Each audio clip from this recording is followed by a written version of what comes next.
Bismillahirrahmanirrahim. Friends, today we will discuss about psychopharmacodynamics, antipsychotic drugs. ठीक है। So first of all हम अगर बात करें फार्माकोडायनेमिक्स की, फार्माकोडायनेमिक्स इसमें हम ये पढ़ते हैं ब्रांच ऑफ फार्माकोलॉजी है ये, जिसमें हम ये पढ़ते हैं कि कोई एक ड्रग जो है वो हमारे बॉडी में जाके क्या चेंजेस लाता है या सिंपली जाके हमारे बॉडी में क्या करता है, तो उसको हम डिस्कस करते हैं फार्माकोडायनेमिक्स में। तो इस यूनिट में हम डिस्कस करेंगे कि एंटी साइकोटिक ड्रग्स जो है वो हमारे बॉडी में जाके क्या चेंजेस लाते हैं, किस तरह वो अपना एक्शन जो है वो परफॉर्म करते हैं। सो आज के लेक्चर में हम ये डिस्कस करेंगे।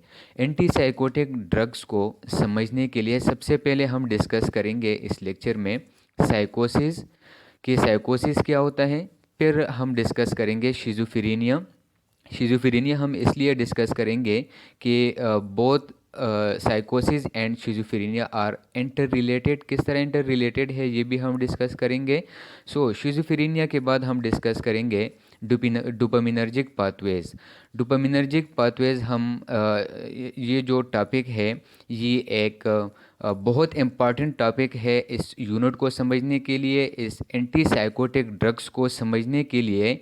डोपामिनर्जिक पाथवेज जो है ये बहुत इम्पॉर्टेंट है, क्योंकि साइकोसिस में या शिज़ोफ्रेनिया में जो सारा गेम चल रहा होता है वो डोपामीन के साथ होता है। ठीक है। सो उसके लिए लाजमी है कि हम डोपामिनर्जिक पाथवेज इन ब्रेन जो है वो हम पहले डिस्कस करें। सो उसके बाद जाके फिर हम डिस्कस करेंगे कि एंटी साइकोटिक ड्रग्स क्या होते हैं और किस तरह ये अपना एक्शन परफॉर्म करते हैं, क्लासिफिकेशन क्या है इसका, साइड इफ़ेक्ट्स क्या हैं और टाइप्स क्या हैं। सो ये सारा कुछ जो है ये हम आज के प्रेजेंटेशन में कवर करेंगे।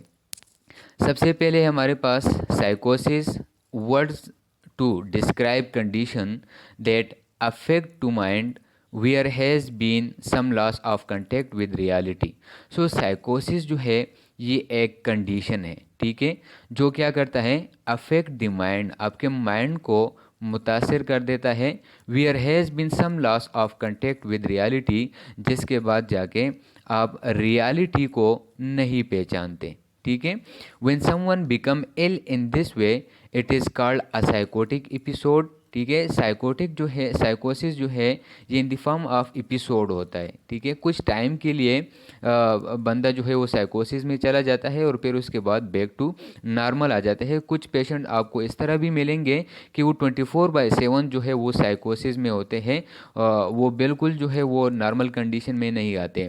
ड्यूरिंग अ पीरियड ऑफ साइकोसिस a person thought and perception are disturbed and the individual may have difficulty understanding what is real and what is not। देखिए साइकोसिस के दौरान हमारे थॉट एंड परसेप्शन जो है ये डिस्टर्ब हो जाते हैं। अब थॉट एंड परसेप्शन का इसमें क्या रोल है, देखिए इसका ये हमारा एक सिस्टम है हमारे बॉडी में, कोऑर्डिनेशन सिस्टम जिसको हम कहते हैं कि फॉर एग्ज़ाम्पल मैं किसी चीज़ को देखता हूँ, सुनता हूँ, ठीक है, उसको स्मेल कर देता हूँ या टेस्ट कर देता हूँ या उस चीज़ को टच कर देता हूँ अपने सेंसेस के थ्रू। सो वो चीज़ मेरे लिए क्या है, स्टिमुलस। ठीक है। अब जब मैं उसको टच करूँ या सुनूँ या देखूँ तो वो थ्रू सेंसरी न्यूरॉन जो है वो मैसेज चलाया जाएगा मेरे ब्रेन में। ठीक है। अब हम मेरे ब्रेन जो है थ्रू परसेप्शन एंड थॉट्स जो है उसको क्या करेगा, इंटरप्रिटेट करेगा कि क्या चीज़ आपने सुना या स्मेल किया या आपने किस चीज़ को टच कर दिया। ठीक है। और फिर उसके बाद मेरा ब्रेन जो है एक फीडबैक देगा, एक रिजल्ट देगा कि आपने इस चीज़ को देखा, सुना या टच कर दिया या स्मेल कर दिया। अब देखिए साइकोसिस में थॉट एंड परसेप्शन जो है वो क्या है, डिस्टर्ब है। ठीक है। वो अपना एक्शन जो है वो सही तरह परफॉर्म नहीं करेंगे। तो जब स्टिमुलस जो है वो मैं देखूंगा, सुनूंगा या स्मेल करूंगा, तो जब वो इम्पल्स जो है मेरे ब्रेन में जाएगा तो मेरा ब्रेन जो है उसको सही तरह इंटरप्रिटेट नहीं करेगा, क्योंकि थॉट एंड परसेप्शन जो है वो डिस्टर्ब है, अपना एक्शन सही तरह परफॉर्म नहीं कर रहे। सो उसकी वजह से क्या होगा, डिफ़िकल्टी अंडरस्टैंडिंग, मैं किसी चीज़ को सही तरह जो है वो अंडरस्टैंड नहीं कर पाऊँगा, और उसकी रिज़ल्ट में मुझे ये पता नहीं चलेगा कि क्या चीज़ जो है वो रियल है और क्या चीज़ जो है वो रियल नहीं है। सो साइकोसिस के कुछ टर्म्स है, इल्यूजन, हेलुसिनेशन एंड डिल्यूजन। सबसे पहले हम बात करते हैं इल्यूजन की, miss representation of real sensory stimulus. इसमें एक पॉइंट याद रखें कि जो स्टिमुलस है वो आपके पास रियल है, मीन किसी रियल चीज़ को आपने देखा है, ठीक है। अगर वो चीज़ जो है वो बाकी सोसाइटी या कोई और जो है उसको देखें तो वो बिल्कुल रियल होगा, लेकिन जो पर्सन साइकोसिस में है उसके लिए वो स्टिमुलस तो रियल है, लेकिन जब वो उसका ब्रेन जो है थ्रू परसेप्शन एंड थॉट्स उसको इंटरप्रिटेट करेगा तो वो उसको मिस रिप्रेजेंट करेगा, ठीक है। उसको रिजल्ट जो है वो अच्छा नहीं देगा, सही नहीं देगा, ठीक है। जो रियल है वो चीज़ नहीं बताएगा, बल्कि कोई और चीज़ जो है उसको रिप्रेजेंट करेगा। लाइक यहाँ पर आप लोग इस डायग्राम में देख सकते हो कि ये एक पर्सन है, ठीक है। ये इस दूसरे को सलाम कह रहा है, ठीक है। सो ये पर्सन जो है, ये जो सलाम कर रहा है, ये इस दूसरे के लिए एक स्टिमुलस है, ठीक है। अब जब ये इसका brain through thoughts and perception इसको इंटरप्रिटेट कर रहा है तो वो उसको मिस रिप्रेजेंट कर रहा है। देखिए रियली तो ये इस पर्सन ये इसको सलाम कह रहा है, लेकिन इसके परसेप्शन में क्या है कि ये जो है मुझे क्या है, चूरी मार रहा है, ठीक है। क्योंकि ये साइकोसिस में है, और साइकोसिस में फिर इस कंडीशन को हम क्या कहते हैं, इल्यूजन, कि स्टिमुलस तो रियल है लेकिन आपका ब्रेन जो है थ्रू परसेप्शन एंड थॉट्स जो है उसको मिस रिप्रेजेंट कर रहा है। सो इस कंडीशन को हम क्या कहते हैं, इल्यूजन। दूसरा है हमारे पास हेलुसिनेशन। हेलुसिनेशन जो है defined as the perception of an object और event in any of the five senses in the absence of an external stimulus are experienced by patient with condition that span several fields। इसमें सबसे पहले तो आप ये point याद रखें कि इसमें स्टिमुलस जो है वो एब्सेंट है, ठीक है। कोई स्टिमुलस जो है वो नहीं है, लेकिन ये अपनी तरफ से थ्रू सेंसेस जो है वो एक परसेप्शन बना देता है, ठीक है। एक रॉन्ग परसेप्शन होता है, ठीक है, गलत परसेप्शन होता है, स्टिमुलस मौजूद नहीं होता है और उसको ऐसा लगता है कि कोई चीज़ जो है वो मौजूद है, ठीक है। फॉर एग्ज़ाम्पल ऑडिटरी हेलुसिनेशन वो हेलुसिनेशन होता है जिसमें कोई आवाज़ जो है वो, लाइक दो पर्सन जो है वो खड़े हैं, एक जो है वो साइकोसिस में है और दूसरा नॉर्मल है। तो नॉर्मल बंदा जो है वो कोई आवाज़ नहीं सुनेगा, ठीक है, मीन कि कोई आवाज़ है ही नहीं, ठीक है। तो वो कैसे सुनेगा, क्योंकि स्टिमुलस जो है वो एब्सेंट है। जबकि ये पर्सन जो जो साइकोसिस में है उसको कोई आवाज़ जो है वो सुनेगा, ठीक है, जिसका रियलिटी के साथ कोई रिलेशन जो है वो नहीं होगा। Experience by patient with condition that Spain several fields, ठीक है। अब ये मुख्तलिफ फील्ड्स में जो है इसको हेलुसिनेशन हो सकता है। लाइक मैंने ये एग्जांपल ऑडिटरी की दे दी। अब अगर विजुअल हेलुसिनेशन की बात करें तो कोई चीज़ जो है स्टिमुलस जो है वो प्रेजेंट नहीं होगा, लेकिन वो जो है उसको इसकी गलत परसेप्शन की वजह से इसको कोई चीज़ जो है, जो पर्सन साइकोसिस में है, इसको ऐसे कोई चीज़ जो है वो देखेगा जिसका रियलिटी के साथ कोई रिलेशन नहीं है। तो ये सेवरल फील्ड्स में हो सकता है, मुख्तलिफ तरीक़ों से आपको हेलुसिनेशन हो सकता है, आपको नहीं बल्कि जिस पर्सन को जो पर्सन जो है वो साइकोसिस में है। इसके अलावा फिर अगर हम डिल्यूजन की बात करें तो delusion are false believes based on incorrect inference about external reality that persist despite the evidence to the contrary, these beliefs are not ordinarily accepted by other members of the person culture or subcultures। तो अगर हम delusion की बात करें तो delusion जो है ये एक फॉल्स बिलीफ है, ठीक है। अपनी तरफ से इसने एक कोई जो है वो बिलीफ जो है वो बनाया होगा जिसका रियलिटी के साथ कोई रिलेशन नहीं होगा। यहाँ पर आप लोग देख सकते हो इस डायग्राम में ये पर्सन जो है ये डिल्यूजन में है, ठीक है। और इसको अपना आप जो है यहाँ पर आप देखें लिखा है oh yeah I am Cleopatra I think present था इजिप्ट का, ठीक है। तो इसको क्या लग रहा है कि मैं इजिप्ट का प्रेसिडेंट हूँ या क्लियोपेट्रल हूँ, ठीक है। तो ये इसका एक रॉन्ग बिलीफ है, एक फॉल्स बिलीफ है इसका, जिसका रियलिटी के साथ कोई रिलेशन नहीं है। अगर हम इन तीनों में सिमिलैरिटी एंड डिफरेंसेस की बात करें, तो सिमिलैरिटी तो ये है कि तीनों में रियलिटी जो है उसके साथ कोई रिलेशन नहीं है, रियलिटी जो है ये मिस इंटरप्रिटेट कर रहे हैं।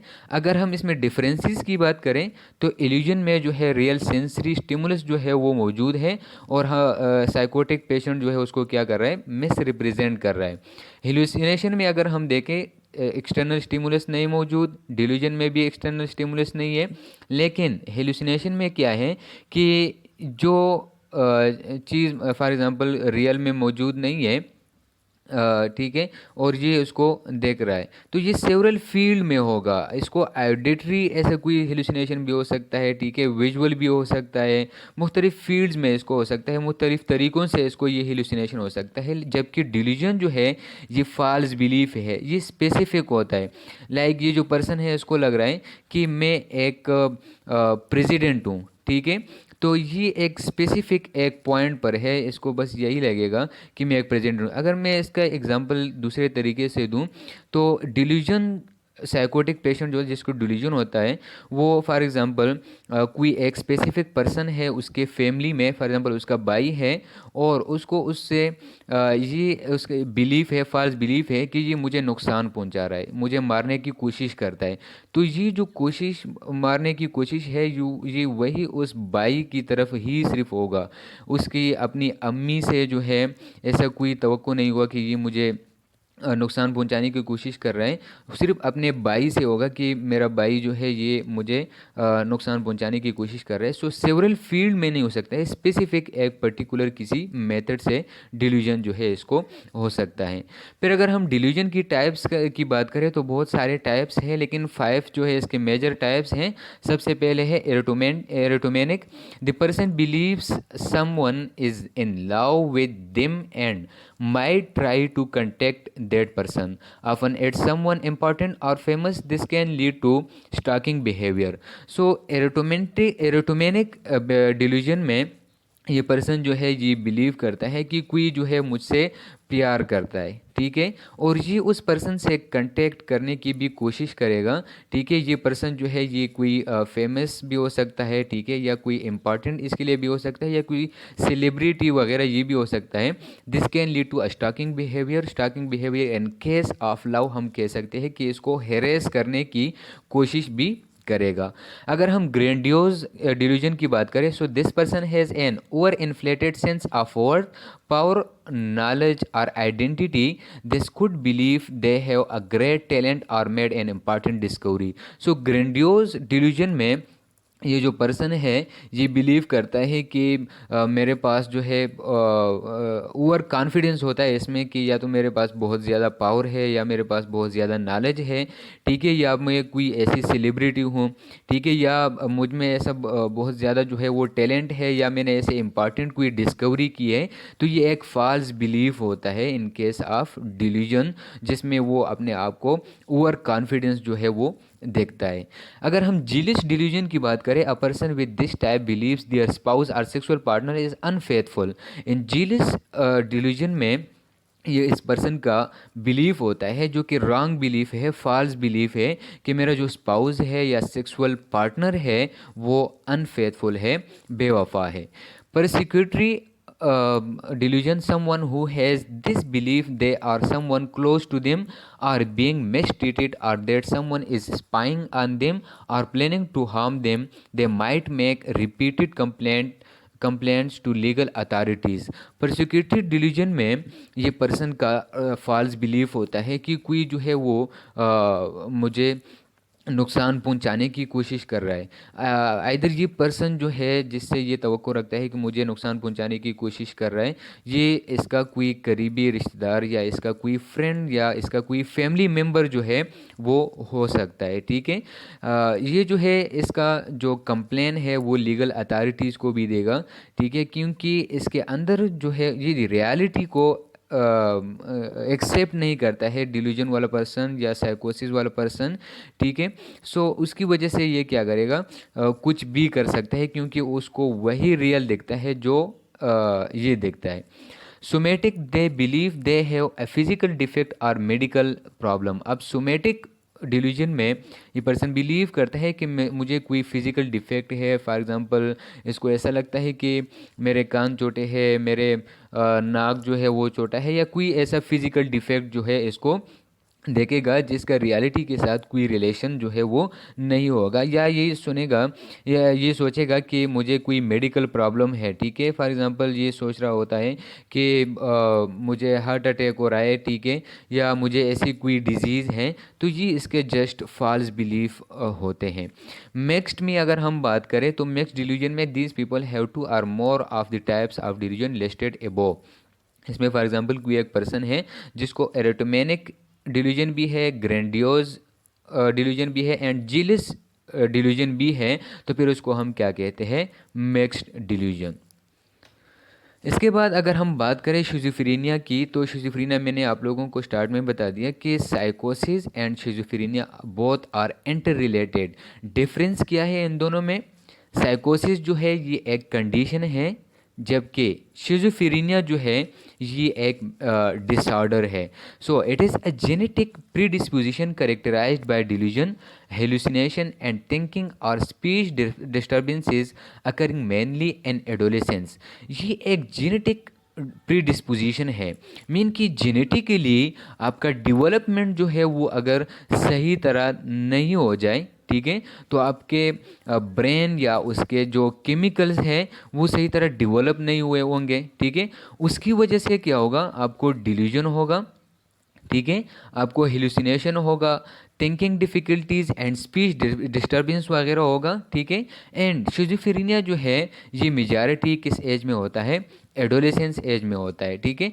अब ये लाजमी नहीं है कि ये सिर्फ जेनेटिक प्रीडिस्पोजिशन की वजह से हो, ये environmental, social and psychological factors की वजह से भी हो सकता है। जो environmental, social and psychological factors आपके ब्रेन, आपके केमिकल एक्टिविटीज़ जो है उसको डिस्टर्ब करे आपके बॉडी का, और प्लस जेनेटिक प्रीडिस्पोजिशन, डेवलपमेंट भी सही तरह नहीं हुआ है, तो क्या होगा, neuro developmental abnormality and targeted features, neuro developmental abnormality होगी, ठीक है। उसकी वजह से क्या होगा, brain dysfunction, improper balance of chemicals, and last में अल्टीमेटली रिजल्ट क्या होगा, schizophrenia. Schizophrenia, dopamine theory of schizophrenia देखें। शिज़ोफ्रेनिया जो है ये, इसमें सारा गेम जो होता है वो डोपामिन के होता है। इन केस ऑफ साइकोसिस एंड शिज़ोफ्रेनिया अगर हम बात करें तो डोपामिन का जो लेवल है हमारे ब्रेन में, मीन की न्यूरोट्रांसमीटर एक्टिविटी ऑफ डोपामिन जो है वो इंक्रीज़ होता है अपने नॉर्मल लेवल से, ठीक है। सो उसकी वजह से क्या हो जाएगा, शिज़ोफ्रेनिया। सो सारा गेम जब हम इसमें देखेंगे वो डोपामिन का देखेंगे। सो ये एक थ्योरी जो है, ये एक उसने पेश किया था आर्वेट कॉल्सन ने, ठीक है, डोपामिन थ्योरी ऑफ शिज़ोफ्रेनिया। इसने क्या बताया कि evidence that increased activity of the dopaminergic system, this is greater activity of D2 receptor of dopamine, greater dopaminergic stimulation. ये थ्योरी ये स्टेट करता है कि increase activity of the dopaminergic system, जब हमारा डोपामिनर्जिक सिस्टम जो है, ये हम लेटेस्ट स्लाइड में डिटेल के साथ डिस्कस करेंगे कि क्या होता है, जब इसकी एक्टिविटी जो है ये इंक्रीज हो जाती है तो उसका रिजल्ट क्या होता है, there is a greater activity of D2 receptors. So D2 receptors का जो एक्टिविटी है वो अल्टीमेटली क्या हो जाएगा, इंक्रीज हो जाएगा, क्योंकि D2 रिसेप्टर्स जो है ये रिसेप्टर है फॉर डोपामिन, ठीक है। लाजमी बात है कि जब डोपामिनर्जिक सिस्टम की एक्टिविटी इंक्रीज होगी तो D2 रिसेप्टर की एक्टिविटी भी इंक्रीज होगी, ठीक है।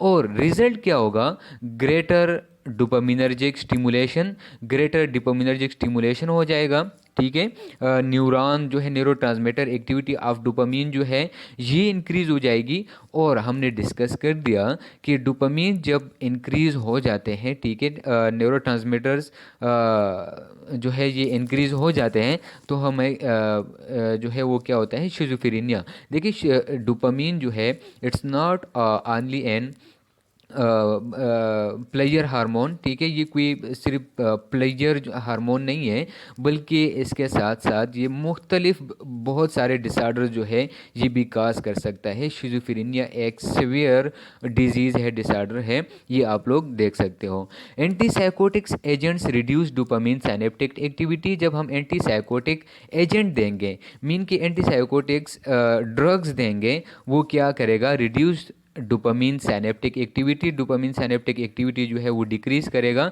तो शिज़ोफ्रेनिया जो है ये, इसके सिम्टम जो है ये सबसाइड हो जाएंगे। Drugs that increase dopamine in the limbic system cause साइकोसिस। लिम्बिक सिस्टम क्या होता है ये हम डोपामिनर्जिक पाथवेज में डिस्कस करेंगे डिटेल के साथ, तब आप लोगों को सही तरह समझ आ जाएगा। सो वो ड्रग जो लिम्बिक सिस्टम में डोपामिन जो है ये इंक्रीज करता है, तो हमें क्या होता है, साइकोसिस होता है, ठीक है।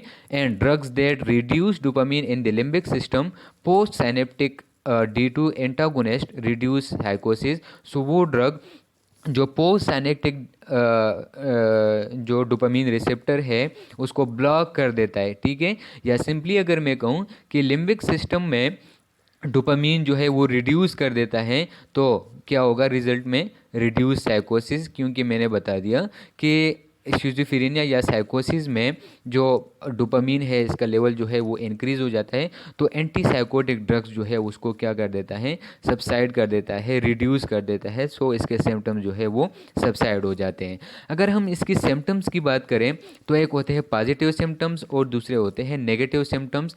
पॉजिटिव सिम्टम्स में हमारे पास होता है hallucination, delusion and thought disorder, जबकि नेगेटिव सिम्टम में होता है with social withdrawal and flattening of emotional responses, ठीक है। सो पॉजिटिव सिम्टम इसको क्यों क्यों कहते हैं एंड नेगेटिव सिम्टम जो है वो क्यों कहते हैं, ये भी हम समझेंगे डोपामिनर्जिक पाथवे से, ठीक है। डिटेल के साथ हम वहाँ पर पढ़ेंगे और हम ये भी डिस्कस करेंगे कि पॉजिटिव सिम्टम्स में hallucination, delusion and thought disorder ये क्यों होते हैं, जबकि नेगेटिव सिम्टम में social withdrawal, flattering and emotional responses ये क्यों होते हैं, ठीक है। ये हम उसमें जो है वो डिटेल के साथ पढ़ेंगे। जबकि एक्यूट एपिसोड्स मीन कि अगर किसी को रिसेंटली फॉर एग्जांपल जो है वो ये साइकोटिक एपिसोड या शिज़ोफ्रेनिया हो गया है, तो मेनली उसको स्टार्ट में कौन से सिम्टम मिलेंगे, पॉजिटिव सिम्टम्स, इंपॉर्टेंट पॉइंट है याद रखना, ठीक है। And frequently develop into chronic schizophrenia, और जो ही जी क्रोनिक की तरफ जाएगा विद प्रीडोमिनेंटली नेगेटिव सिम्टम्स, तो फिर जाके उसके नेगेटिव सिम्टम जो है ये अपीयर होना शुरू हो जाएंगे। तो पॉइंट ये है कि पॉजिटिव सिम्टम्स पहले अराइज हो जाते हैं एंड जब ये क्रोनिक की तरफ चला जाता है तो ये नेगेटिव सिम्टम्स भी शो कर देते हैं। और ये पॉइंट भी आप लोग यहाँ से क्लियर कर सकते हो कि एक्यूट शिज़ोफ्रेनिया में मीन कि रिसेंटली अगर हुआ है तो उसमें सिर्फ हमें पॉजिटिव सिम्टम्स मिलेंगे, और अगर हम सिवियर शिज़ोफ्रेनिया की बात करें या क्रोनिक शिज़ोफ्रेनिया की बात करें तो उसमें हमें नेगेटिव एंड पॉजिटिव सिम्टम जो है ये दोनों मिलेंगे। यहाँ से आप लोग सिर्फ ये याद रखें कि पॉजिटिव सिम्टम्स कौन से हैं, जिसमें delusion, hallucination, disorganise speech, disorganise behaviour and agitation और एंजाइटी। एंड नेगेटिव सिम्टम्स है lack of interest, difficulties organising, concentration difficulties, social isolation, lack of emotion, lack of energy. तो यहाँ से आप लोग सिर्फ ये याद रखें कि पॉजिटिव सिम्टम्स कौन से हैं शिज़ोफ्रेनिया के एंड नेगेटिव सिम्टम्स कौन से हैं शिज़ोफ्रेनिया के, और इसको पॉजिटिव एंड नेगेटिव क्यों कहता है, और इस पॉजिटिव में डिल्यूजन, हेलुसिनेशन, डिसऑर्गेनाइज स्पीच वगैरह क्यों होते हैं, जबकि नेगेटिव सिम्टम में lack of interest, difficulties organising, concentration difficulties वगैरह ये क्यों होता है, ये हम डोपामिनर्जिक पाथवे से जो है क्लियर करेंगे। अब ये है हमारे पास one of the most important topic of this unit which is dopaminergic pathways and its relevance to antipsychotic. Mean कि डोपामिनर्जिक पाथवेज क्या है इसको हम डिस्कस करेंगे and its relevance to antipsychotic, और एंटीसाइकोटिक के साथ, एंटीसाइकोटिक ड्रग्स और एजेंट्स के साथ इसका क्या रिलेशन है वो हम डिस्कस करेंगे। सो डोपामिनर्जिक पाथवेज की अगर हम बात करें तो हमारे ब्रेन में वो पाथवे जिसमें डोपामीन जो है वो रिलीज होते हैं, ठीक है। एक पाथवे होता है इसका, ठीक है, स्पेसिफिक पाथवे होता है। उस स्पेसिफिक पाथवे में जब ये डोपामीन जो है वो रिलीज होता है और अपना एक्शन परफॉर्म कर देता है तो उसको हम क्या कहते हैं, डोपामिनर्जिक पाथवेज, ठीक है। 4 टाइप्स के डोपामिनर्जिक पाथवेज हैं हमारे पास। मेसोलिम्बिक पाथवे जो कि रिस्पॉन्सिबल है for positive symptoms of schizophrenia, and nigrostriatal pathway जो कि रिस्पॉन्सिबल है for extra pyramidal symptoms, and दूसरा है हमारे पास टीडी जो है, इसका एब्रीविएशन है ट्रेडो डिस्काइनेजिया, ठीक है। सो ये रिस्पॉन्सिबल है, मूवमेंट डिसऑर्डर्स है दोनों, extra pyramidal symptoms and Trudeau डिस्काइनेजिया दोनों जो है मूवमेंट डिसऑर्डर्स हैं। ये जो है ये किस पाथवेज में जो है वो पाथवे में अराइज हो जाते हैं, निग्रोस्टेटियल पाथवे में। सो ये भी हम डिस्कस करेंगे। And third one is tuberoinfundibular pathway जो कि रिस्पॉन्सिबल है हाइपर प्रोलेक्टिनीमिया। इस पाथवे में क्या होता है कि जो ब्लड में प्रोलेक्टिन लेवल है वो इंक्रीज हो जाता है। क्यों, कैसा होता है, ये हम डिस्कस करेंगे। एंड मेसोकार्टिकल पाथवे नेगेटिव सिम्टम्स के लिए रिस्पॉन्सिबल है, ये भी हम डिस्कस करेंगे। तो सबसे पहले हम डिस्कस करते हैं mesolimbic pathway and positive symptoms of schizophrenia, ठीक है। मेसोलिम्बिक पाथवे क्या है, इसका एनाटॉमी है projection from the ventral tegmental area to the nucleus accumbens. देखिए हमारे ब्रेन के पार्ट्स हैं, एक पार्ट है वेंट्रल टेगमेंटल एरिया, ये आप लोग देख सकते हो, ठीक है। यहाँ से लेकर न्यूक्लियस एकम्बन्स तक, ठीक है, ये जो पाथवे है यहाँ से यहाँ तक, ये जो पाथवे है इसको हम क्या कहते हैं, मेसोलिम्बिक पाथवे, ठीक है। और इस पाथवे की फिजियोलॉजी क्या है, फंक्शन क्या है, मोटिवेशन, ठीक है, emotions, reward, positive symptoms of schizophrenia. अब देखिए इस पाथवे में क्या होता है कि डोपामीन जो है वो रिलीज होता है फ्रॉम वेंट्रल टेगमेंटल एरिया, और यहाँ से ये जो है ये मूव करता है टूवर्ड्स दी न्यूक्लियस एकम्बन्स, और यहाँ पर आके अपना जो एक्शन जो है वो परफॉर्म करते हैं। और क्या एक्शन परफॉर्म करते हैं, क्या फंक्शन होता है इसका, इस पाथवे में मोटिवेशन, इमोशन एंड रिवार्ड, और इसके साथ साथ पॉजिटिव सिम्टम्स ऑफ शिज़ोफ्रेनिया। अब पॉजिटिव सिम्टम्स ऑफ शिज़ोफ्रेनिया क्यों होता है, क्योंकि याद रखें कि मेसोलिम्बिक पाथवे में schizophrenia, in case of schizophrenia अगर हम बात करें तो यहाँ पर डोपामीन का जो कंसंट्रेशन है, उसका जो रिलीजिंग है, उसका जो लेवल है वो इंक्रीज़ हो जाता है इन केस ऑफ शिज़ोफ्रेनिया। सो इसलिए इसको ये डोपामीन इंक्रीज़ होने की वजह से, कंसंट्रेशन इंक्रीज़ होने की वजह से जो शिज़ोफ्रेनिया के सिम्टम्स मिलते हैं उसको हम क्या कहते हैं, पॉजिटिव सिम्टम्स, क्योंकि डोपामीन जो है वो इंक्रीज़ हो गया है, ठीक है। अब जब हम एंटीसाइकोटिक ड्रग्स देते हैं तो उसका इम्प्लीकेशन क्या होगा, D2 antagonists reduce positive symptoms of schizophrenia. D2 antagonist mean कि जो डोपामीन रिसेप्टर्स है वो हमने क्या कर दिए हैं, ब्लॉक कर दिए हैं थ्रू एंटीसाइकोटिक ड्रग्स, ठीक है।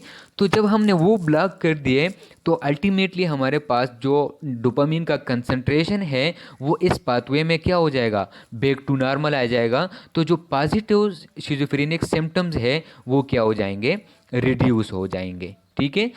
शिज़ोफ्रेनिया में जो सबसे मेन पाथवे है शिज़ोफ्रेनिया के लिए वो ये मेसोलिम्बिक पाथवे है। जो हम एंटीसाइकोटिक ड्रग्स देते हैं उसमें जो मेन टारगेट होता है हमारा वो यही मेसोलिम्बिक पाथवे है, ठीक है।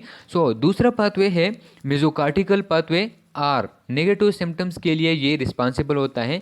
सो मेसोकार्टिकल पाथवे वो पाथवे है projection from the ventral tegmental area to the cortex. यहाँ पर आप लोग देख सकते हो वही वेंट्रल टेगमेंटल एरिया है, लेकिन यहाँ से लेकर ये जो पाथवे है टूवर्ड्स द कॉर्टेक्स, ठीक है, इस पाथवे को हम कहते हैं मेसोकार्टिकल पाथवे। एंड इस पाथवे में क्या होता है, डोपामीन जो है वो रिलीज होता है वेंट्रल टेगमेंटल एरिया में यहाँ से, ठीक है, और यहाँ से ये मूव करते हैं टुवर्ड्स द कॉर्टेक्स, और यहाँ पर आके अपना एक्शन जो है, अपना फंक्शन जो है वो दिखाता है। क्या फंक्शन होता है, कॉग्निशन में मेन रोल अदा करता है, ठीक है, हमारे थिंकिंग में। And executive function mean control of behaviour mean कि कॉग्निशन के थ्रू हम अपना बिहेवियर जो है वो किस तरह कंट्रोल करते हैं, उसको हम कहते हैं executive functions and emotions and affect. Emotions जो है इसका मेन रोल होता है एंड मेसोकॉर्टिकल पाथवे ये भी एक फंक्शन है इसका।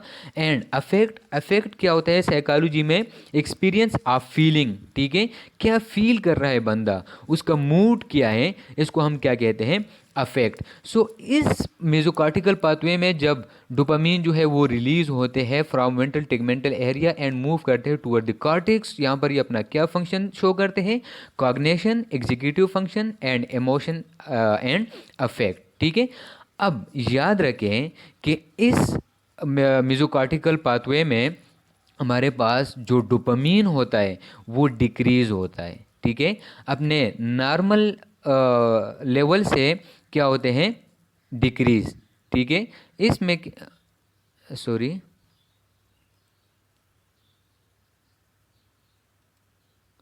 ये जो पाथवे है इसमें क्या होता है, ये जो डोपामीन है वो डिक्रीज होता है, ठीक है, इसका लेवल जो है वो नॉर्मल लेवल से क्या होता है, डिक्रीज। उस डिक्रीज होने की वजह से जो हमें सिम्टम्स मिलते हैं इन case of schizophrenia, so schizophrenia में इस मेसोकॉर्टिकल पाथवे में जो डोपामीन है वो डिक्रीज होंगे और उस डिक्रीज डोपामीन की वजह से जो सिम्टम्स मिलेंगे उसको हम कहते हैं negative symptoms of schizophrenia. So negative symptoms को क्यों कहते हैं, क्योंकि यहाँ पर डोपामीन का जो लेवल है वो डिक्रीज हो जाता है, ठीक है।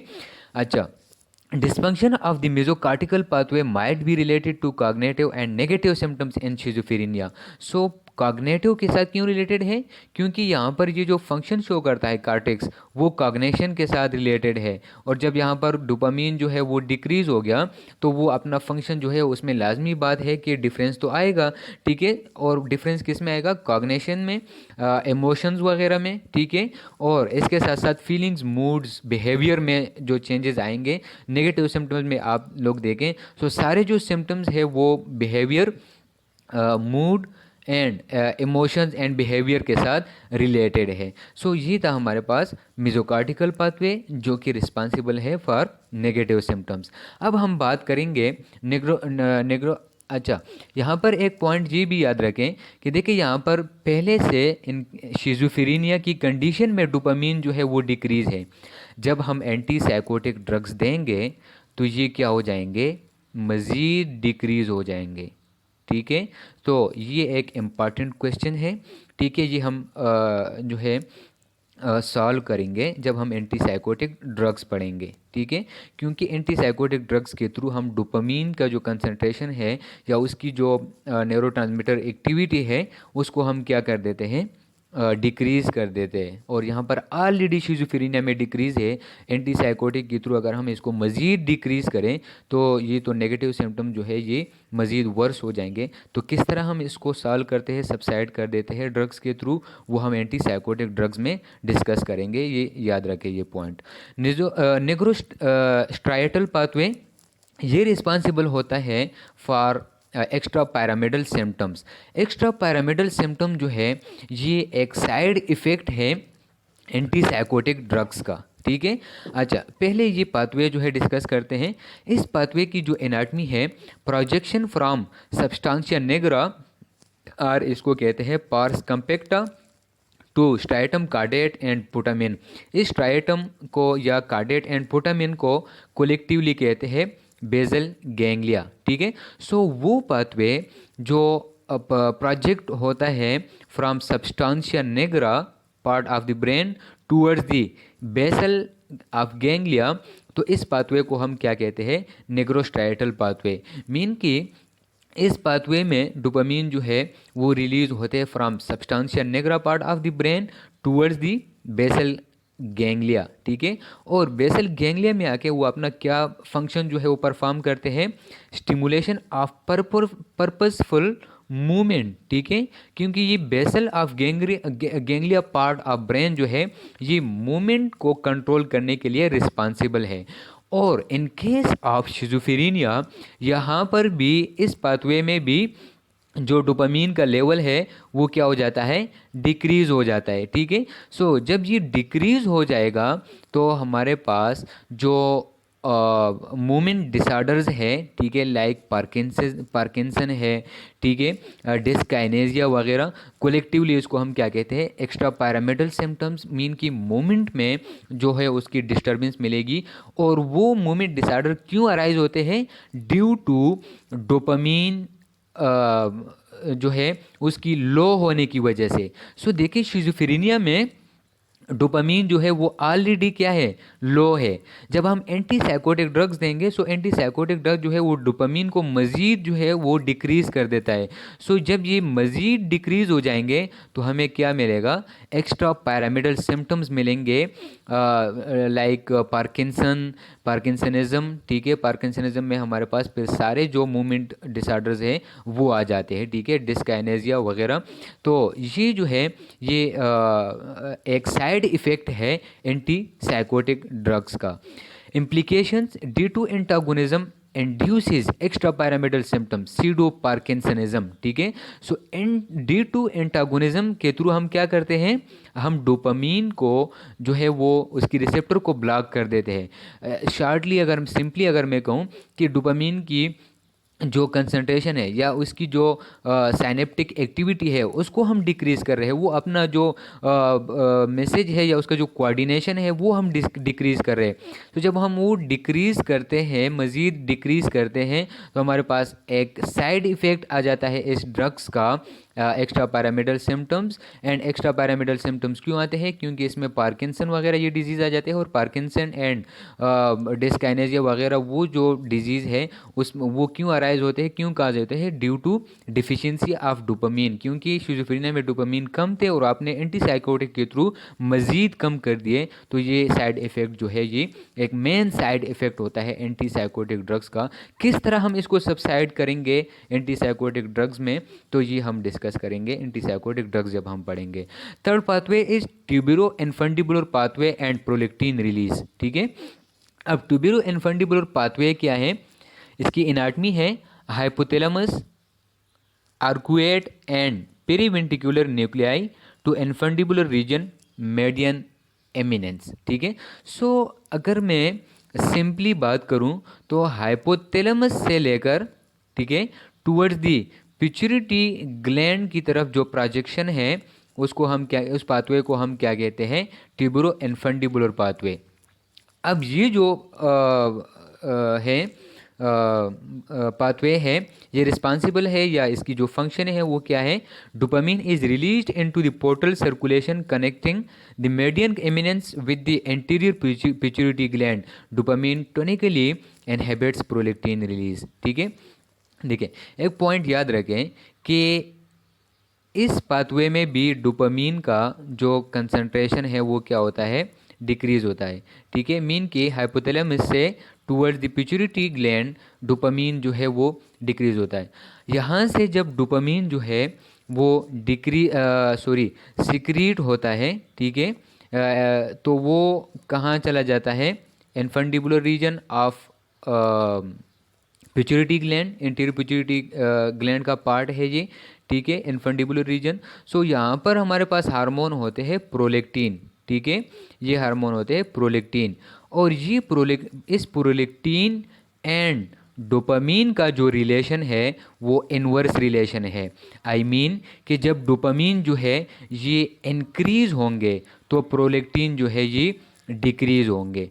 अगर डोपामीन डिक्रीज हो रहा है तो प्रोलेक्टिन जो है ये इंक्रीज होंगे। सो इन केस ऑफ शिज़ोफ्रेनिया मैंने बात की कि डोपामीन जो है ये क्या हो रहा है, डिक्रीज हो रहे हैं। ठीक है, सो जब ये डिक्रीज होंगे तो हमें क्या मिलेगा, ये प्रोलेक्टिन पर इसका क्या असर होगा, प्रोलेक्टिन जो है ये इंक्रीज हो जाएंगे। ठीक है, सो इसलिए ये अच्छा, अगर हम एंटी साइकोटिक की बात करें तो एंटी साइकोटिक में भी हम डोपामीन को क्या कर रहे हैं, मज़ीद डिक्रीज़ कर रहे हैं। सो जब हम इसको मज़ीद डिक्रीज़ करेंगे तो यहाँ पर प्रोलेक्टिन जो है ये मज़ीद इंक्रीज हो जाएंगे, क्योंकि रिलेशन जो है ये इनवर्स रिलेशन है, ठीक है।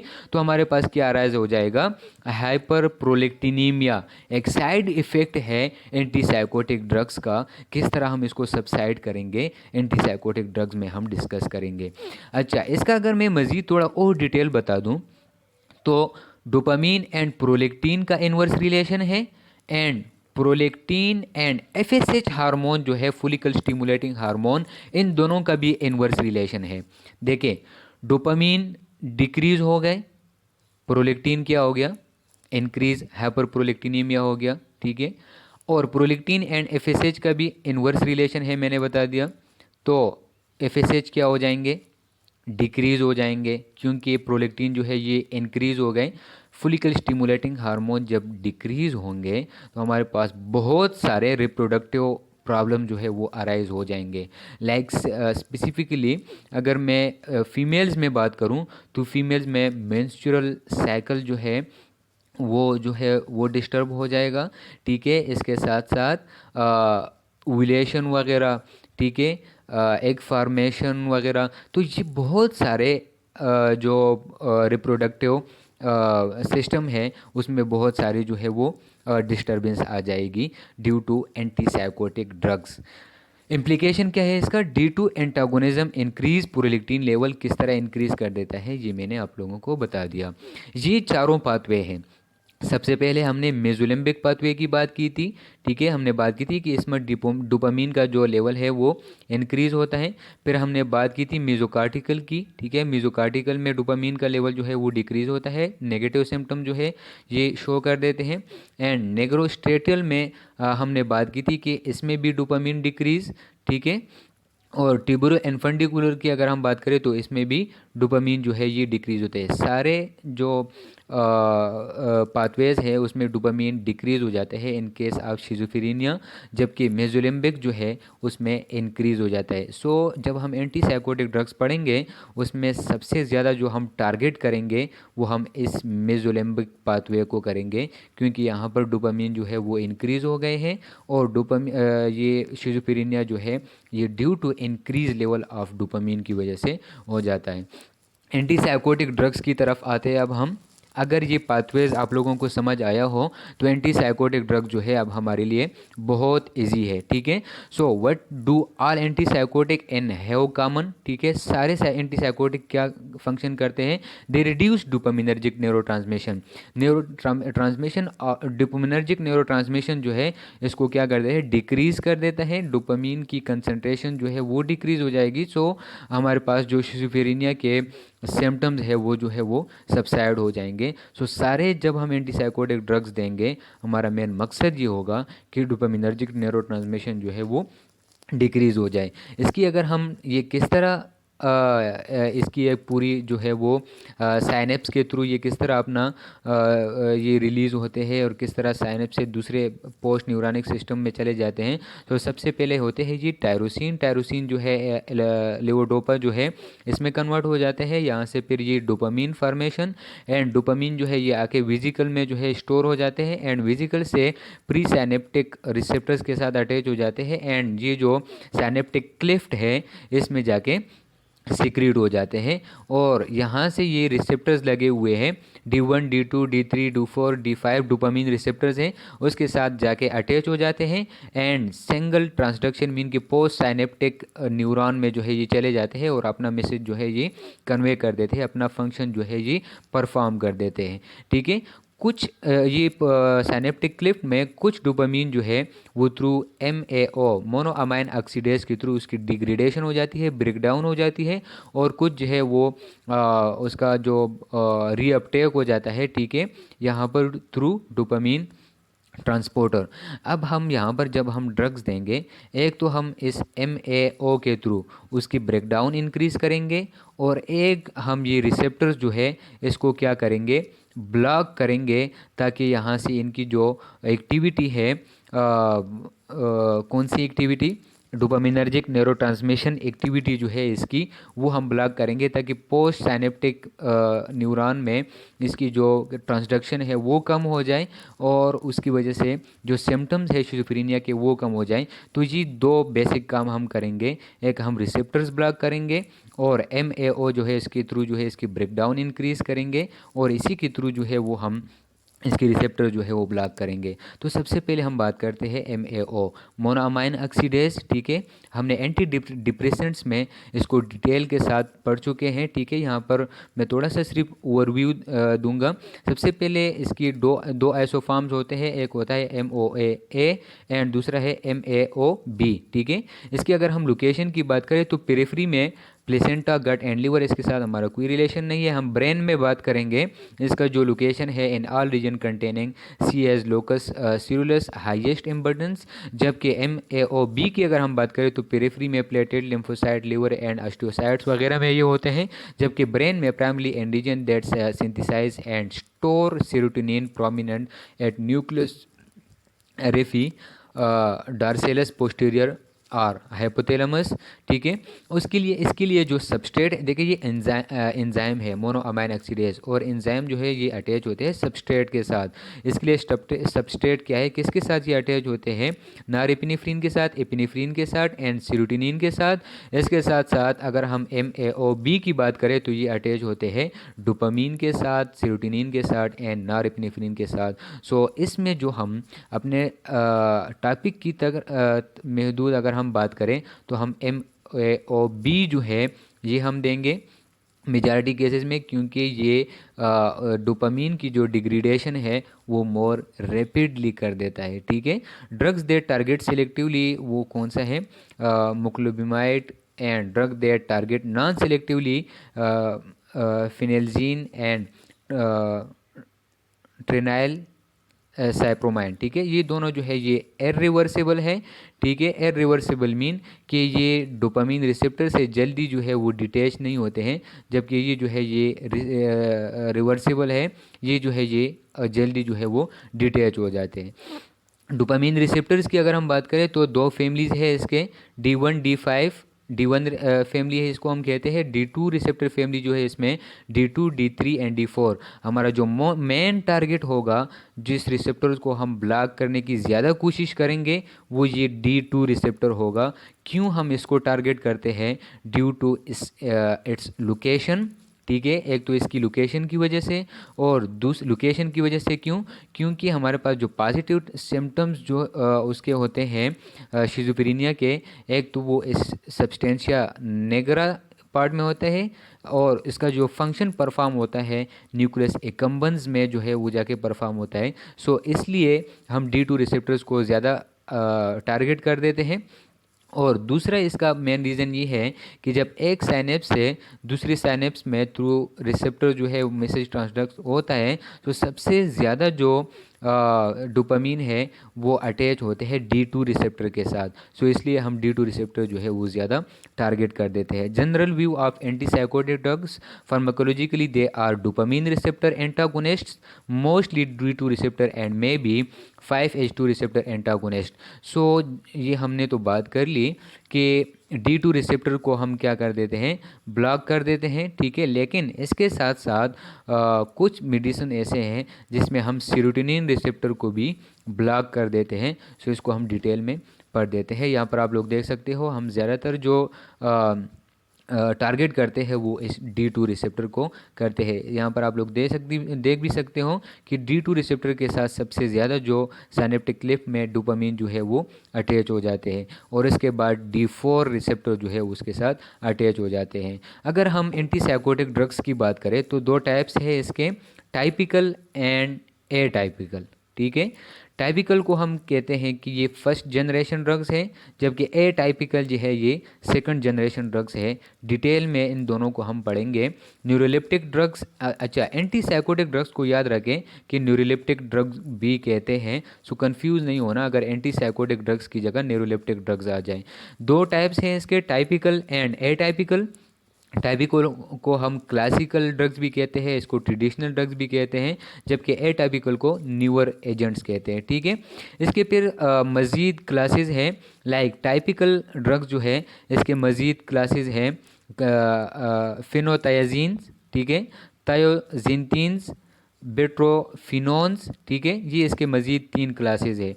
और इस फिनोतायाजीन क्लास में फिर मज़ीद ये 3 मेडिसिन्स है, क्लोरोप्रोमाजीन, थायोरेडिजीन एंड फ्लोफिनाजीन। ठीक है, सो ये जो है ये आप किस तरह पहचानोगे कि कौन सी क्लास की ड्रग है। तो इस टाइपिकल क्लास ड्रग में फिनोतायाजीन क्लास की ड्रग आप कैसे पहचानोगे, इसकी जो सफिक्स है, ठीक है, इसमें आपको ZINE जीन मिलेगा। ठीक है, जबकि थायोजिनटीन इसकी सफिक्स में क्या है, ENE, तो इसके जो ड्रग्स है इसमें भी आपको ENE मिलेगा। फिनोतायाजीन की लास्ट में क्या है, ZINE, तो इसकी ड्रग्स में भी आपको क्या मिलेगा, ZINE। जबकि अगर हम बेट्रोफिनोन की बात करें तो ये जो है ये आप ये याद रखना है, एक ही ड्रग है इसमें, हेलो प्रीडोल। ठीक है, जबकि अगर हम ए टाइपिकल की बात करें तो ये हेट्रोस्टेटिक स्ट्रक्चर्स हैं। ठीक है, इसकी जो क्लास है इसमें जो ड्रग्स है वो है क्लोजापिन, ओलंजापिन, क्विटियापिन, रिस्पिरिडोन एंड जेप्रोसिडोन। ठीक है, सो इसमें आपने सफिक्स याद रखना है पीन, PINA, इसके इसमें और इसमें जो है कंफ्यूज नहीं होना, क्योंकि ZINE है यहाँ पर PINE है। अगर PINE सफिक्स आ जाए ड्रग्स में तो वो ए टाइपिकल होगा, और इसके साथ साथ डॉन, DONE। तो ये आपने इस तरह याद रखना है। First generation typical antipsychotic drugs की अगर हम बात करें, फर्स्ट जनरेशन इसको हम कन्वेंशनल ड्रग्स भी कहते हैं, इसको हम ट्रेडिशनल एंटीसाइकोटिक्स भी कहते हैं। Competitive inhibitors at a variety of receptors but their antipsychotic effects reflective competitive blocking of D2 dopamine receptors. याद रखें कि first generation typical antipsychotic drug जो है ये सिर्फ और सिर्फ D2 या डोपामिन रिसेप्टर्स को क्या कर देते हैं, ब्लॉक कर देते हैं, क्योंकि ये D2 एंटागोनिस्ट है। First generation antipsychotic are more likely to be associated with movement disorder, particularly for drugs that bind tightly to dopaminergic neuro receptors such as haloperidol। ठीक है, इसके बारे में याद रखें कि associated with movement disorders, movement disorder जो है इसका ये एक साइड इफेक्ट है। क्यों, क्योंकि यहाँ पर हम कौन सा रिसेप्टर ब्लॉक कर रहे हैं, D2 रिसेप्टर, और इसकी फंक्शन भी सबसे ज़्यादा है D2 रिसेप्टर्स की, इसको हमने ब्लॉक कर दिया तो डोपामीन जो है ये टोटली ब्लॉक हो जाएंगे। ठीक है, जब ये ब्लॉक हो जाएंगे तो डोपामीन की जो कंसंट्रेशन है, लेवल है, वो डिक्रीज़ हो जाएगा। उसकी वजह से मूवमेंट डिसऑर्डर्स लाइक पार्किंसन, उसमें क्या होता है, डोपामीन डिक्रीज़ हो जाते हैं। ठीक है, ये जो है ये एसोसिएटेड है इसके साथ, एक मेजर साइड इफेक्ट है इसका। टाइपिकल कन्वेंशनल एंटीसाइकोटिक ड्रग्स सब classified according to high potency. देखिए पोटेंसी क्या होता है, पोटेंसी मीन स्ट्रेंथ, कि एक ड्रग की स्ट्रेंथ कितनी है, और स्ट्रेंथ हम बताते हैं किसके थ्रू, डोज के थ्रू, कि कितनी mg ड्रग है। ठीक है, सो हाई पोटेंसी ड्रग मीन कि high power drug, high strength drug जिसकी जो डोज है वो इंक्रीज़ होगा। सो वो ड्रग्स जिसमें जिसकी हाई पोटेंसी है वो ये ड्रग्स है, ये सारे दिए गए हैं। जबकि अगर हम, अच्छा इसमें लास्ट में दिया हुआ है more likely to produce extra pyramidal reaction. Extra pyramidal reaction mean कि मूवमेंट डिसऑर्डर जो है ये अराइज कर देते हैं, किस वजह से, क्योंकि इसकी हाई पोटेंसी की वजह से, हाई डोज की वजह से। लो पोटेंसी मीन कि डोज जो है इसका लो है। ठीक है, और इसका जो less likely to produce acute extra pyramidal reactions, extra pyramidal reaction जो है ये रिड्यूस कम होते हैं इसके। ठीक है, क्यों, क्योंकि इसकी जो डोज है वो कम होता है। And more likely to produce sedation and postural hypotension mean orthostatic hypotension भी ये अराइज कर देता है, एंड सेडेशन भी, क्योंकि ये D2 रिसेप्टर के साथ साथ मज़ीद जो एक्स्ट्रा रिसेप्टर्स है like histamine, alpha and muscarinic receptors वो भी ब्लॉक कर देते हैं। उसकी वजह से ये आर्थोस्टेटिक हाइपोटेंशन एंड सेडेशन वगैरह ये भी अराइज हो जाते हैं। सो इसमें आपने ये याद रखना है कि टाइपिकल एंड एटाइपिकल में low potency and high potency drugs कौन कौन से हैं और इसका साइड इफ़ेक्ट्स क्या है। एटाइपिकल एंटीसाइकोटिक्स की अगर हम बात करें तो इसमें ये पीन फैमिली जो है clozapine, risperidone and olanzapine done and pine family है। इसमें clozapine is reserve for treatment of resistant patient जो है उसको हम ज़्यादातर जो है वो क्या देते हैं, क्लोजापीन। मीन कि वो जो बाकी ड्रग्स हैं उसके अगेंस्ट वो क्या है, रेजिस्टिव है, ठीक है, वो उस पर काम नहीं करता है, तो हम फिर क्या देते हैं, क्लोजापीन। दे हैव जनरली, ये पॉइंट याद रखना, they have generally replaced the conventional drugs for initial treatment of first episode patients. अगर कन्वेंशनल ड्रग जो है, मीन की टाइपिकल ड्रग जो थे वो अगर फेल हो जाए इनिशियल ट्रीटमेंट में, तो फिर हम क्या देते हैं, फर्स्ट एपिसोड में ही एटाइपिकल एंटीसाइकोटिक जो है शुरू कर देते हैं। They have less extra pyramidal reaction but are associated with a higher risk of metabolic side effects such as diabetes, hypercholesterolemia and weight gain, ठीक है। ये जो एटाइपिकल ड्रग्स है इसका एक्स्ट्रा पैरामिडल रिएक्शन जो है, मीन के जो मूवमेंट डिसऑर्डर्स है वो कम होते हैं। क्यों? क्योंकि ये हम लेटर स्लाइड में डिस्कस करेंगे कि इसका जो रिसेप्टर है, एक तो DA2 रिसेप्टर जो है वो इतना टाइटली उसके साथ जो है वो अटैच नहीं होते हैं। और दूसरी बात ये है कि इसमें हम सीरोटोनिन जो रिसेप्टर है उसको भी ब्लॉक कर देते हैं। सो जब हम सीरोटोनिन रिसेप्टर को ब्लॉक करते हैं उसकी वजह से मेटाबॉलिक साइड इफ़ेक्ट्स आ जाते हैं, ठीक है। क्यों? क्योंकि सीरोटोनिन का मेटाबॉलिज्म में जो है बहुत मेन रोल है। उसकी वजह से क्या होगा, सच एज डायबिटीज़, क्योंकि सीरोटोनिन जब सिक्रीट होता है तो वो अपने साथ इंसुलिन को सिक्रीट करवा देता है, ठीक है। और यहाँ पर हमने क्या कर दिया है, सीरोटोनिन को ब्लॉक कर दिया है, तो सीरोटोनिन कम हो गया, ठीक है। सो अल्टीमेटली हमारे पास इंसुलिन कम हो जाएगा, इंसुलिन कम हो जाएगा तो डायबिटीज़ इसका एक साइड इफ़ेक्ट है। Hypercholesterolemia and weight gain metabolic side effects होंगे इसी के सारे। एटाइपिकल एंटीसाइकोटिक ड्रग्स एंड अगर हम टाइपिक की बात करें या कन्वेंशनल की बात करें तो उसमें हम सिर्फ D2 रिसेप्टर को ब्लॉक कर देते हैं, जबकि अगर हम एटाइपिकल की बात करें तो उसमें हम serotonin and D2 both receptor जो है वो हम ब्लॉक कर देते हैं। एफिनिटी अगर हम बात करें, एफिनिटी क्या होता है कि एक ड्रग जो है अपने रिसेप्टर के साथ कितना टाइटली जो है वो बाउंड हो जाता है, ठीक है। मीन कि इसके बीच में जो बॉन्ड है वो कितना स्ट्रांग है उसको हम क्या कहते हैं, एफिनिटी, ठीक है। अगर हम ओल्डर मेडिसिन की बात करें, मीन की टाइपिकल मेडिसिन्स, तो वो आप लोग यहाँ पर दे सकते हो अपने रिसेप्टर के साथ बहुत टाइटली बाउंड मेडिसिन, बहुत टाइटली यहाँ पर ये हो गए, अटैच हो गए, ठीक है। सो जब ये टाइटली बाउंड हो गए तो ये जो है ये जब ऑफ होंगे, ठीक है, यहाँ से डिटैच होंगे तो स्लोली होंगे, लाजमी बात है क्योंकि बहुत टाइटली जो है बाउंड हो गए हैं। अगर हम न्यू टाइपिकल ए टाइपिकल की बात करें तो ए टाइपिकल जो है ये यहाँ पर आप लोग देख सकते हो कि लूजली बाउंडेड है, ठीक है। इस लूज बाउंडेड की वजह से इसका जो डिटैचमेंट है वो फास्ट होता है, जल्दी ये डिटैच हो जाते हैं। Antipsychotic activity without adverse extra pyramidal side effects, यहाँ पर आप लोग देख सकते हो। एक तो ये देखिए, नॉर्मली क्या होता है कि इस रिसेप्टर के साथ डोपामीन जो है वो अटैच होते हैं और वो अपना एक्शन जो है वो परफॉर्म कर देते हैं।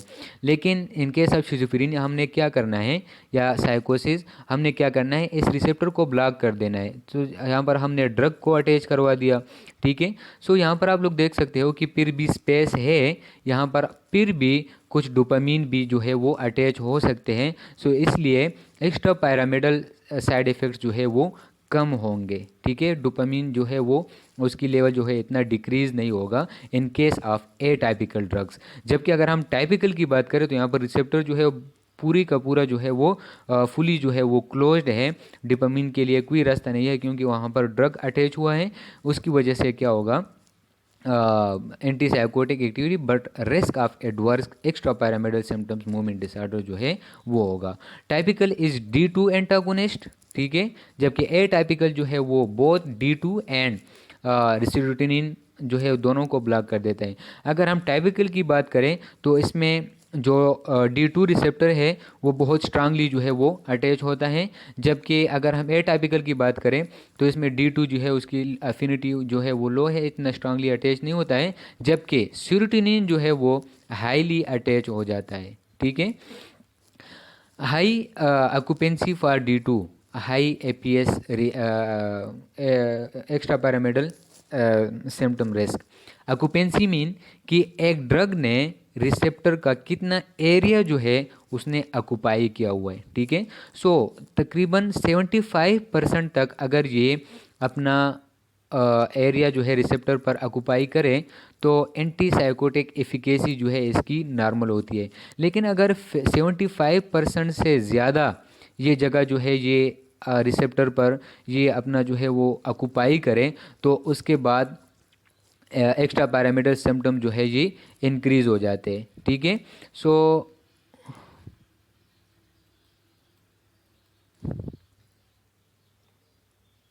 ठीक है, एक्स्ट्रा पैरामिडल रिस्क जो है वो इंक्रीज हो जाता है। यहाँ पर इन्होंने एक क्वेश्चन दिया हुआ है, which has more extra pyramidal symptom risk, typical और एटाइपिकल न्यूरोलेप्टिक एंड वाई।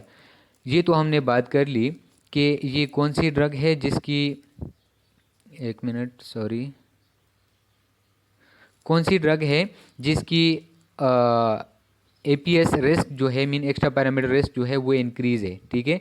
तो वो कौन से ड्रग है, वो है टाइपिकल, ठीक है। और दूसरी बात वाई, यहाँ पर इसका आंसर है, तो यहाँ पर आप लोग ये देख सकते हो कि यहाँ पर ये टाइटली बाउंडेड है, ठीक है। इसका जो ऑक्यूपेंसी एरिया है वो 75% से ज़्यादा है। डोपामीन के लिए यहाँ पर कोई स्पेस नहीं है अटैचमेंट के लिए, सो डोपामीन जो है वो डिक्रीज़ होंगे बॉडी में, उसकी वजह से पार्किंसन या जो मूवमेंट डिसऑर्डर है वो होंगे। जबकि अगर हम एटाइपिकल की बात करें तो यहाँ पर आप देख सकते हो कि ऑक्यूपेंसी एरिया जो है ड्रग का वो इतना नहीं है, ठीक है। वो डोपामीन के लिए फिर भी कोई स्पेस है, ठीक है। और दूसरी बात यह है कि इसकी फास्टली जो है ये यहाँ से डिटैच हो जाते हैं, सो डोपामीन जो है फिर अपना फंक्शन जो है परफॉर्म कर देते हैं। सो डोपामीन की डिफिशिएंसी नहीं होती है बॉडी में, उसकी वजह से इसका लोअर रिस्क है। ये हमने डिस्कस कर ली कि टाइपिकल जो है लो पोटेंसी एंड टाइपिकल में फिर हाई पोटेंसी ड्रग्स कौन कौन से हैं, सो ये हमने डिस्कस कर चुके हैं। क्लासिकल वर्सेस एटापिकल एंटीसाइकोटिक क्या डिफरेंसेस है इसमें, क्लासिकल में या टाइपिकल में D2 रिसेप्टर ब्लॉकेड एंटीसाइकोटिक सिर्फ D2 रिसेप्टर जो है उसको हम ब्लॉक करते हैं, जबकि एटाइपिकल में सीरोटोनिन D4 एंड D2 को हम वीकली जो है वो ब्लॉक कर देते हैं। तो ये पॉइंट जो है ये याद रख देना। एक्स्ट्रा पैरामिडल साइड इफेक्ट होते हैं इसमें क्योंकि स्ट्रांगली जो है अटैच हो जाते हैं, due to strong D2 blockade and lesser incidence of APS and hyperprolactinemia due to weak D2 blockade। effective against positive symptoms, positive symptom के अगेंस्ट जो है ये इफेक्टिव होता है। क्यों, क्योंकि ये डोपामीन को जो है बिल्कुल स्टॉप कर देता है, बिल्कुल जो है हाईली जो है उसको ब्लॉक कर देता है। सो पॉजिटिव सिम्टम्स किस वजह से होते हैं, क्योंकि डोपामीन वहाँ पर ज़्यादा जो है इंक्रीज़ होने की वजह से in case of schizophrenia. So अगर हम एटाइपिकल की बात करें तो effective against both positive and negative symptoms, effective in patient refractory to classic drugs. Adverse effects की अगर हम बात करें तो फर्स्ट जनरेशन एंटीसाइकोटिक जो है या टाइपिकल ड्रग जो है उसका रिस्क जो है वो न्यूरोलॉजिकल साइड इफ़ेक्ट्स हैं, जबकि सेकंड जनरेशन जो है उसके मेटाबॉलिक साइड इफ़ेक्ट्स है। क्यों, ये हमने पीछे बात कर ली।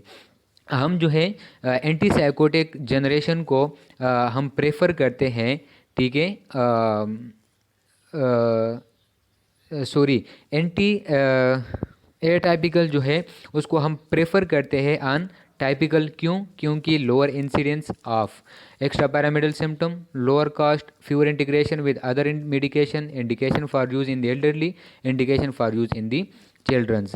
रिसेप्टर जो है ये कौन कौन से ब्लॉक करते हैं antipsychotic drugs, alpha adrenergic, muscarinic, histaminergic, dopamine and serotonin B, ये जो है ये ब्लॉक कर देते हैं। सो इसके मज़ीद जो आपको साइड इफ़ेक्ट्स मिलते हैं अल्फ़ा एड्रीनर्जिक को जब हम ब्लॉक करते हैं, उसकी वजह से orthostatic hypotension and drowsiness, muscarinic blockage की वजह से constipation, urinary retention and dry mouth.